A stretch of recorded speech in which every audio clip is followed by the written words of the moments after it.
Hello बच्चों, तो आज हम पढ़ने वाले हैं क्लास 9th का सिविक्स का चैप्टर नंबर 1, जो कि है लोकतंत्र क्या है और लोकतंत्र क्यों। तो आइए स्टार्ट करते हैं। तो सबसे पहले हम समझते हैं कि लोकतंत्र आखिर है क्या।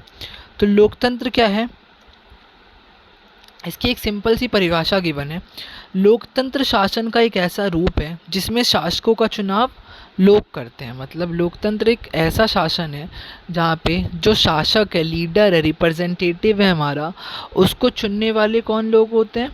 पब्लिक होती है। मतलब उनको चुनते हैं लोग। लोकतंत्र की विशेषता, ये था लोकतंत्र की डेफिनेशन जो कि परिभाषा बताती है। उसके बाद हमारा आता है लोकतंत्र की विशेषता। तो सबसे पहली विशेषता है लोकतंत्र की, तो इसमें शासक लोगों द्वारा चुने होते हैं। मतलब शासक का चुनाव जो है लोकतंत्र में, वो कौन करते हैं? लोग करते हैं। निःशुल्क एंड प्रतिस्पर्धी चुनाव आयोजित होते हैं। मतलब फ्री एंड फेयर चुनाव कराए जाते हैं। चाहे व्यक्ति किसी भी धर्म, शिक्षा, जाति, रंग, धन हो या ना हो, हर एक पर्सन को, हर एक लोग को एक वोट देने का राइट है, एक वोट देने का अधिकार है। और हर एक वोट की जो वैल्यू होगी वो 1 होगी। हर एक वोट की जो मूल्य होगी वो 1 होगी। 1 यानी कि 1 पर्सन 1 वोट का कॉन्सेप्ट होगा। चुने गए शासक संवैधानिक कानून और नागरिक अधिकारों द्वारा निर्धारित किए गए सीमाओं के भीतर निर्णय लेते हैं। मतलब जो भी चुनी हुई शासक होंगे, सरकार होगी, वो जो भी काम करोगी वो अकॉर्डिंग टू संविधान करेगी, संविधान के अकॉर्डिंग ही काम करेगी। मतलब संविधान में जो जो उनके पास पावर बताए गए हैं उसके अकॉर्डिंग वो काम करेंगे। कानून का शासन होगा। नागरिकों का अधिकार संविधान के माध्यम से संरक्षित किया जाना चाहिए। मतलब हमारे जो भी राइट्स होंगे, पब्लिक के जो भी राइट्स होंगे, अधिकार होंगे, उनको प्रोटेक्ट कौन करेगा, उनको संरक्षित कौन करेगा? संविधान के अकॉर्डिंग प्रोटेक्ट करना है शासक को। एक स्वतंत्र न्यायपालिका होनी चाहिए। तो ये सारे फीचर्स हैं जो कि बताते हैं लोकतंत्र के फीचर्स हैं सारे के सारे। अगर ऐसा है किसी कंट्री में तो हम कह सकते हैं वो कंट्री लोकतांत्रिक है। अगर नहीं है ये फीचर्स तो हम कह सकते हैं वो कंट्री लोकतांत्रिक नहीं है। तो आइए देखते हैं कुछ कंट्री के बारे में पढ़ते हैं, जिनमें सबसे पहला आता है हमारा पाकिस्तान। तो पाकिस्तान की बात करें तो पाकिस्तान में जनरल परवेज़ मुशर्रफ ने अक्टूबर 1999 में सैनिक तख्तापलट की अगुवाई की। उन्होंने क्या किया? लोकतांत्रिक ढंग से जो चुनी हुई सरकार थी नवाज शरीफ की, जिसको लोगों ने चुना था, उसको उन्होंने क्या किया? जो लोकतांत्रिक ढंग से चुनी हुई सरकार थी जिसको लोगों ने चुना था, उनको उखाड़ फेंका और खुद को देश का मुख्य कार्यकारी घोषित किया। और बाद में उन्होंने खुद को राष्ट्रपति घोषित किया। 2002 में उन्होंने क्या किया? एक जनमत संग्रह कराया, एक तरह की वोटिंग होती है ये, और उन्होंने अपना कार्यकाल 5 साल के लिए बढ़वा दिया।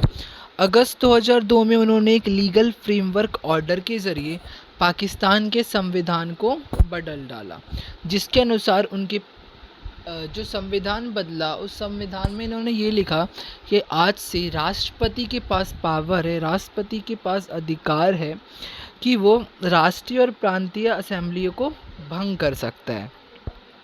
इस प्रकार पाकिस्तान में चुनाव भी हुए और चुने गए प्रतिनिधियों को कुछ अधिकार भी मिले, लेकिन सर्वोच्च सत्ता सेना के अधिकारियों और जनरल मुशर्रफ के पास है। इसलिए इसे लोकतंत्र शासन नहीं कहना चाहिए। मतलब क्या हुआ, यहाँ पे बताया जा रहा है कि वोटिंग तो हो रही है पाकिस्तान में, चुनाव तो हो रहे हैं, लेकिन सारी की सारे अधिकार और पावर किसके पास है? या तो सत्ता सेना के अधिकारियों के पास और जनरल परवेज़ मुशर्रफ के पास। तो कहीं ना कहीं हम कह सकते हैं कि पाकिस्तान जो है वो, पाकिस्तान का जो शासन है वो लोकतंत्र शासन नहीं है, क्योंकि लोकतंत्र में अंतिम निर्णय लेने की शक्ति लोगों के द्वारा चुने गए प्रतिनिधियों के पास ही होनी चाहिए। लेकिन पाकिस्तान में ऐसा नहीं हो रहा है, इसलिए पाकिस्तान में का शासन लोकतांत्रिक शासन नहीं है। सेकेंड हम बात करें तो जो सेकेंड हमारी विशेषता है स्वतंत्र और निष्पक्ष चुनाव चुनाव होना चाहिए। तो इसमें बताया जा रहा है हम समझेंगे चीन से। चीन की संसद के लिए प्रति 5 वर्ष के बाद चुनाव कराए जाते हैं चीन में, और उनकी पार्लियामेंट संसद का नाम है राष्ट्रीय जन संसद कहते हैं उनको। चुनाव लड़ने से पहले सभी उम्मीदवारों को चीनी कम्युनिस्ट पार्टी से मंजूरी लेनी पड़ती है। सरकार हमेशा कम्युनिस्ट पार्टी की ही बनती है, हम कह सकते हैं, क्योंकि कोई भी पर्सन है अगर वो चुनाव में उम्मीदवार खड़ा होना चाहता है तो उसको परमिशन लेनी पड़ेगी चीनी कम्युनिस्ट पार्टी से। तो ये तो गलत है ना, ये चुनाव के नियम के विरुद्ध है। इसलिए पाकिस्तान में चीन की बात करें तो चीन में भी जो शासन है वो लोकतांत्रिक शासन नहीं है। मैक्सिको की बात करें तो मैक्सिको में हर एक 6 वर्ष में राष्ट्रपति के लिए चुनाव कराए जाते हैं, लेकिन सन 2000 तक हर चुनाव में PRI यानी कि इंस्टीट्यूशनल रिवोल्यूशनरी पार्टी, ये थोड़ा उल्टा नाम है, के नाम से एक पार्टी है जो बार बार जीत मिल रही थी उनको। जो विपक्षी दल थे वो चुनाव में हिस्सा तो ले रहे थे, लेकिन उनको हार का सामना करना पड़ रहा था बार बार। ऐसा इसलिए था कि जो PRI पार्टी थी वो चुनाव में कुछ इस तरीके से काम कर रही थी, इस तरीके से कुछ गलत करने की वजह से, मतलब कह सकते हैं हम कि कुछ ऐसे काम करना जिससे बार बार चुनाव वो खुद ही जीत रहे थे। जैसे कि फॉर एग्जांपल हम कह सकते हैं वो अपोजिशन पार्टी थी, विपक्षी दल थे, उनके बारे में गलत इन्फॉर्मेशन देना लोगों को, जिससे लोग जो थे PRI को वोट दें। लास्ट मोमेंट पे ये क्या करते थे कि जो पोलिंग बूथ होता था उसको चेंज कर देते थे, शिफ्ट कर देते थे कहीं और, तो जिसकी वजह से इनको बार बार जीत मिल रही थी। चुनाव में तरह तरह के हथकंडे अपनाकर हर हाल में जीत हासिल करने के लिए PRI कुख्यात थी।